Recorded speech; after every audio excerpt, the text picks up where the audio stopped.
Everyone, I hope आप सभी अच्छे होंगे। आर्टिकल का क्लास 2 है। आर्टिकल क्लास 2 में देखिए use of A I N का इंडिपेंडेंट आर्टिकल बता दिए थे। इंडिपेंडेंट आर्टिकल में आप लोग बता देते हैं कि ए आई एन कहाँ पर यूज होगा, कुछ एग्जांपल कराए थे। एक क्लास 2 में इसमें होगा, आपको बताएंगे कि आर्टिकल जो होता है वो A I N independent noun, A I N plus independent noun. जैसे ए आई एन को बिगर फॉर्म बोलते हैं, तो बिगर फॉर्म ऑफ वन या एनी। तो वन मतलब हो गया बहुतों में से एक के बारे में अगर वहाँ पर बात करेगा तो वन का प्रयोग करेंगे, और बहुतों में से एक के बारे में बात करेगा तो वन का प्रयोग करेंगे, और एनी एन किसी के ऑल इन जनरल में से बात करेगा तो वहाँ पर एनी का प्रयोग करेंगे। ठीक है। इंडिपेंडेंट नॉन किसको बोलते हैं? इंडिपेंडेंट नॉन किसको बोलते हैं? यदि कोई नॉन स्पीकर तथा लिसनर दोनों में से किसी एक के लिए या दोनों के लिए इंडिपेंडेंट हो तो उस नॉन को इंडिपेंडेंट नॉन समझा जाता है। समझ में आ रहा है? यदि कोई स्पीकर यानी कोई बोल रहा है और कोई सुन रहा है, दोनों में से किसी एक के लिए अनजान हो तो उस सेंटेंस को इंडिपेंडेंट नाउन समझा जाता है। और जो सेंटेंस दे रहेगा वो, अगर स्पीकर बोल रहा है और लिसनर को पता नहीं है, और स्पीकर अगर बोल रहा है और लिसनर को पता नहीं है तो वो भी इंडिपेंडेंट सेंस देगा, और लिसनर को पता है मगर स्पीकर बोल रहा है उसको नहीं पता है, दोनों स्थितियों में वहाँ पर इंडिपेंडेंट नॉन का प्रयोग होगा। क्योंकि कहा गया है इंडिपेंडेंट किसको, कि यदि कोई नॉन स्पीकर तथा लिसनर दोनों में से किसी एक के लिए या दोनों के लिए इंडिपेंडेंट हो, इंडिपेंडेंट मतलब मालूम ही नहीं हो, तो उस नॉन को इंडिपेंडेंट नॉन समझता है। जैसे एक एग्जांपल है, आई नो एक गर्ल, मैं एक लड़की को जानता हूँ। तो यहाँ पर क्या बहुतों में से एक लड़की को जानता हूँ, इसलिए इसलिए एक का प्रयोग किया गया है, आई नो ए गर्ल। क्या इंडिपेंडेंट नॉन नहीं है? मैं बहुतों में से एक लड़की को जानता हूँ, आई नो ए गर्ल। वहाँ पर आई नो द गर्ल, मैं लड़की को जानता हूँ, वहाँ पर एक लड़की को जानता हूँ। यहाँ पर बोल रहा है आई नो ए गर्ल, कोई स्पीकर है वो कह रहा है मैं लड़की को जानता हूँ, और जो जिसको जानता है लड़की मतलब लड़की वो नहीं जानता है उसके बारे में, मगर स्पीकर कहने वाला कह रहा है कि मैं लड़की को जानता हूँ, इसलिए यहाँ पर ये इंडिपेंडेंट पूरा ये जो सेंटेंस है इंडिपेंडेंट नॉन का सेंटेंस है। आई नो द गर्ल, मैं लड़की को जानता हूँ, सिर्फ मैं लड़की जानता हूँ, मगर वो लड़की हमारे बारे में नहीं जानता है, इसलिए स्पीकर बोल रहा है मैं लड़की नहीं जानती है, इसलिए यहाँ पर एक को बात किया जा रहा है, यहाँ पर बहुत सारे का बात किया जा रहा है। इसलिए समझ में आगे होगा इंडिपेंडेंट नॉन किसको बोलते हैं। यूज ऑफ इंडिपेंडेंट आर्टिकल किसको, इंडिपेंडेंट आर्टिकल किसको बोलते हैं? इंडिपेंडेंट आर्टिकल पता होगा, एक डिफरेंट आर्टिकल होता है, इंडिपेंडेंट आर्टिकल ए एन को इंडिपेंडेंट आर्टिकल बोलते हैं। कुछ ऐसे अनकाउंटेबल नाउन होते हैं, जिस अनकाउंटेबल मतलब जिसे गिन नहीं सकते हैं, वैसे नाउन होते हैं जिसके साथ एडजेक्टिव जोड़ा जाता है, जोड़कर उसका टाइप या कैटेगरी को बताया जाता है। ऐसी अवस्था में इसके साथ ए एन का प्रयोग किया जाता है। कुछ ऐसे अनकाउंटेबल होते हैं जिसके साथ एडजेक्टिव जोड़कर उसका टाइप या कैटेगरी को बताया जाता है। ऐसी अगर ऐसा सेंटेंस मिलेगा तो उसके साथ ए एन का यूज किया जाता है। पॉइंट नंबर 1 है कि अगर ए एन यूज कहाँ पर होगा इन लाइफ, अनकाउंटेबल नॉन है। फोर भी अनकाउंटेबल है, फ्यूल और एक्सपीरियंस, एजुकेशन, नॉलेज और डेथ, इसमें अनकाउंटेबल नॉन है। अनकाउंटेबल नॉन के पहले पहले ए एन का प्रयोग तुरंत नहीं करेंगे। अनकाउंटेबल नॉन के पहले इसके पहले क्या होगा, एडजेक्टिव होना चाहिए, तब ए एन का प्रयोग करेंगे। तो यहाँ पर क्या होगा, गलत होगा ए एन का प्रयोग करना। अनकाउंटेबल नॉन ए एन का प्रयोग तब करेंगे जब अनकाउंटेबल नॉन के पहले एडजेक्टिव आएगा, तब यहाँ पर ए एन का प्रयोग करेंगे। आई होप आप समझ गए होंगे। देखिए एग्जाम्पल में कराते हैं, जैसे कि bread is an essential for a life, रोटी जीवन के लिए जरूरी है। तो ब्रेड के पहले क्या, ब्रेड एक कॉन्टेबल नॉन है, ब्रेड एक कॉन्टेबल नॉन है, इसके पहले यान का ब्रेड, अगर ब्रेड एक कॉन्टेबल नॉन है, नहीं एकदम गलत है, ब्रेड एक अनकाउंटेबल नॉन है, ये यूसीएन है, अनकाउंटेबल नॉन है यूसीएन है, और लाइफ भी क्या है, एक यूसीएन है। इसके पहले ए एन का प्रयोग करना क्या है, गलत है, इसके पहले ए एन का प्रयोग करना गलत है। यहाँ पर कैसे किया जाता है कि एडजेक्टिव प्लस डेथ क्या है, यूसीएन है, और बेटर देन डिसग्रेसफुल भी यूसीएन है। डिसग्रेसफुल क्या है, लाइफ एक यूसीएन है, और डिसग्रेसफुल एक एडजेक्टिव है। एडजेक्टिव है, देखिए यूसीएन के पहले एडजेक्टिव है तो इसके पहले ए का प्रयोग करना सही है। और देखिए यूसीएन के पहले एडजेक्टिव है, ऑनरेबल एक एडजेक्टिव है, एडजेक्टिव के पहले ए एन का प्रयोग करना सही है। जैसे petrol is a conventional fuel, देखिए फ्यूल क्या है, फ्यूल और कन्वेंशनल, ये फ्यूल यूसीएन है, और इसके पहले कन्वेंशनल क्या है, एक एडजेक्टिव है, एक प्रयोग यहाँ का प्रयोग करना सही है। जैसे कि फ्यूल बोलते हैं, fuel is a backbone of transportation, तो फ्यूल क्या है, यूसीएन है, इसके यूसीएन के पहले एडजेक्टिव नहीं है, तो ए का प्रयोग करना क्या यहाँ पर गलत है। आई होप आप एग्जाम्पल आप लोग सभी को समझ में आ गया होगा।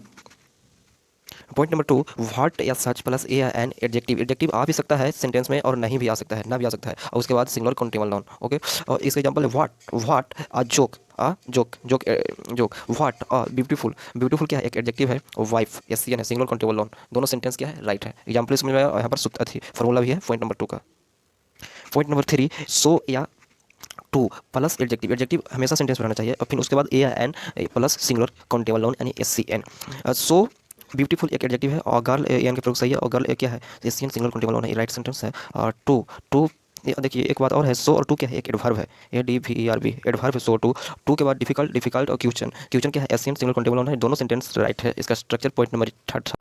पॉइंट नंबर 4, एक इसमें बहुत से लोगों का कन्फ्यूजन होता है, क्विट सब क्विट क्यों बोलते हैं। ये देखिए Q U I T, quit एक वर्ब है, आई टी रहेगा तो एक वर्ब है, और इसका मतलब क्विट मतलब होता है टू गिव अप समथिंग, कुछ भी टू गिव अप कर देना, छोड़ देना, इसका मतलब क्विट होता है। एक होता है क्यू यू आई ई टी, और एक एडजेक्टिव होता है, और इसका मतलब होता है शांत। एक होता है क्यू यू आई टी, एक एडवर्ब होता है, इसका मतलब है कोई चीज़ कंप्लीट करना, क्यू आई टी। इसमें बहुत से लोगों को कन्फ्यूजन होता है। आई होप आपको समझ में आएगा क्विट क्या होता है, ऐसे किस क्विट का मतलब क्या होता है, कौन एडवर्ब है, कौन एडजेक्टिव है, कौन वर्ब है।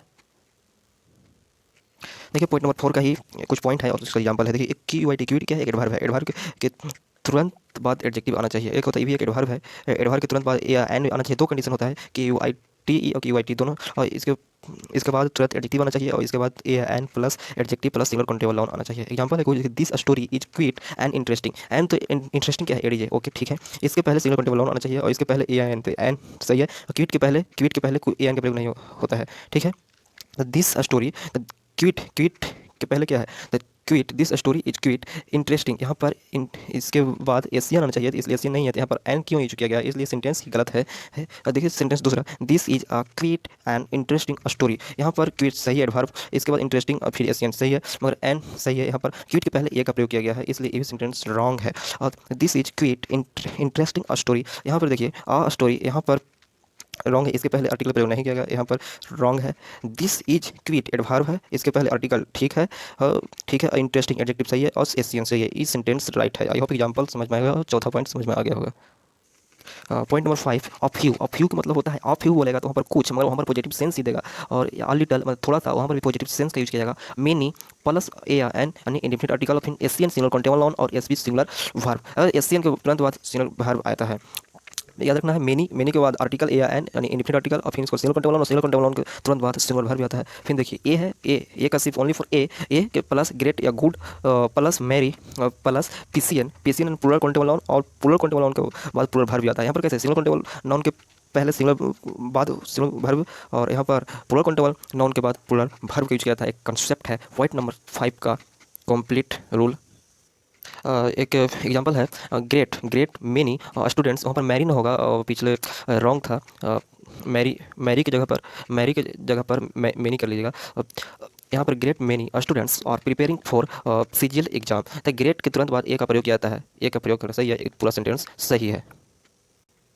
देखिए रैदर, एक पॉइंट नंबर ये होगा आपका 6, रैदर और फेयरली दोनों इस प्रकार से पारी खींच के लिखिएगा। रैदर मतलब थोड़ा सा भी होता है, फेयरली मतलब भी थोड़ा सा, और दोनों एडवर्ब है, ये भी रैदर भी एडवर्ब है और फेयरली भी एडवर्ब है। रैदर के बाद एडजेक्टिव एडवर्ब आ सकता है, वो जो एडजेक्टिव होगा वो एडजेक्टिव अनप्लेजेंट होगा, रैदर के बाद आएगा था, और वो अनडिजरेबल होगा और नेगेटिव सेंस देगा। रैदर के बाद जो एडजेक्टिव आएगा, वही फेयरली के बाद एडजेक्टिव एडवर्ब आएगा, तो जो एडजेक्टिव होगा वो पॉजिटिव सेंस देगा फेयरली के बाद, और प्लेजेंट देगा और डिजरेबल देगा फेयरली के बाद जो एडजेक्टिव होगा से। रैदर पॉइंट नंबर रैदर में, रैदर के बाद या एन का प्रयोग होगा, और फिर एडजेक्टिव, और फिर सिंगुलर काउंटेबल नाउन, और फिर ए प्लस रैदर फिर एडजेक्टिव और एसियन सिंगल काउंटेबल नाउन, और फेयरली में a plus fairly plus adjective plus single countable noun, एक कंसेप्ट है, याद रखिएगा। देखिए रैदर का एग्जांपल है कि this question are rather difficult के बाद एशियन नहीं है, इसलिए यहाँ पर ए एन का प्रयोग करना रॉन्ग है, ये रॉन्ग सेंटेंस हो गया, ठीक है। यहाँ पर ए रैदर ठीक है, इसका डिफिकल्ट है, डिफिकल्ट के बाद एशियन है, यहाँ पर ए एन का प्रयोग करना सही है, ये सेंटेंस सही है। दोनों एग्जाम्पल समझ में आ गया होगा आप। फेयरली का दो एग्जांपल है, this is fairly good story, सही है, मगर यहाँ इसके पहले ए का प्रयोग है, यहाँ पर ए का प्रयोग नहीं है, जिसके कारण सेंटेंस रॉन्ग हो जाएगा। और यहाँ पर फेयरली के पहले ए का प्रयोग है और गुड एडजेक्टिव ठीक है, यहाँ पे एशियन है, इस सेंटेंस राइट हो जाएगा। आपको रूल के अनुसार बनाना है, और रूल इस सेंटेंस में मैच करता होगा, देखिएगा।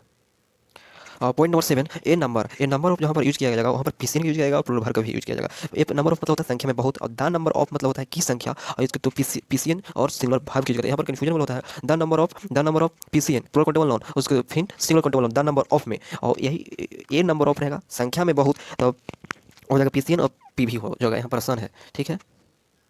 इसका एग्जांपल है the number of student has succeed, ये पूरा श्योर गलत है, क्योंकि द नंबर ऑफ के बाद क्या लगेगा, द नंबर ऑफ के बाद किसका यूज किया जाता है, उसके बाद पीसीएन और एस भी का यूज किया जाता है, तो पीसीएन तो है ना, इसलिए पूरा रॉन्ग ही है।